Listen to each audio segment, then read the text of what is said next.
Then Jesus spoke to the multitudes and to his disciples, saying, "The scribes and the Pharisees sit in Moses' seat. Therefore, whatever they tell you to observe, that observe and do, but do not do according to their works. For they say, and do not do, for they bind heavy burdens, hard to bear, and lay them on men's shoulders, but they themselves will not move them with one of their fingers. But all their works they do to be seen by men. They make their phylacteries broad and enlarge the borders of their garments. They love the best places at feasts, the best seats in the synagogues, greetings in the marketplaces, and to be called by men, Rabbi, Rabbi. But you, do not be called Rabbi, for one is your teacher, the Christ, and you are all brethren. And do not call anyone on earth your father, for one is your Father, he who is in heaven. And do not be called teachers, for one is your teacher, the Christ. But he who is greatest among you shall be your servant.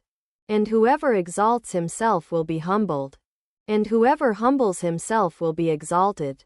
Woe to you, scribes and Pharisees, hypocrites! For you shut up the kingdom of heaven against men. For you neither go in yourselves, nor do you allow those who are entering to go in.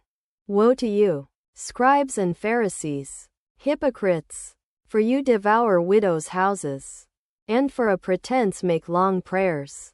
Therefore you will receive greater condemnation. Woe to you, scribes and Pharisees, hypocrites! For you travel land and sea to win one proselyte, and when he is won, you make him twice as much a son of hell as yourselves. Woe to you, blind guides, who say, whoever swears by the temple, it is nothing, but whoever swears by the gold of the temple, he is obligated. Fools and blind, for which is greater, the gold or the temple that sanctifies the gold? And whoever swears by the altar, it is nothing, but whoever swears by the gift that is on it, he is obligated. You blind men, which is greater, the gift or the altar that sanctifies the gift? Therefore, he who swears by the altar, swears by it and by all things on it. And he who swears by the temple, swears by it and by him who dwells in it. And he who swears by heaven, swears by the throne of God and by him who sits on it. Woe to you, scribes and Pharisees, hypocrites! For you tithe mint, dill, and cumin, and have neglected the weightier matters of the law, justice, mercy, and faith.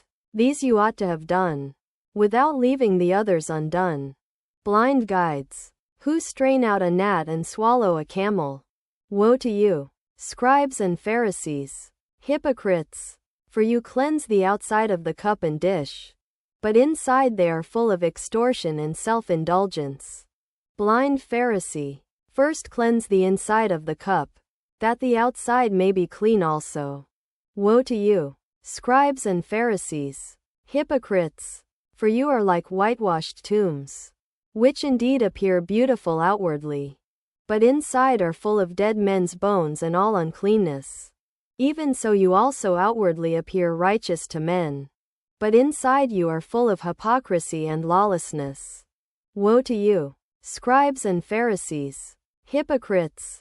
For you build the tombs of the prophets and adorn the monuments of the righteous, and say, if we had lived in the days of our fathers, we would not have been partakers with them in shedding the blood of the prophets.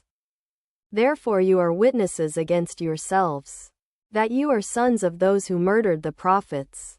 Fill up, then, the measure of your fathers. Serpents, brood of vipers, how can you escape the condemnation of hell?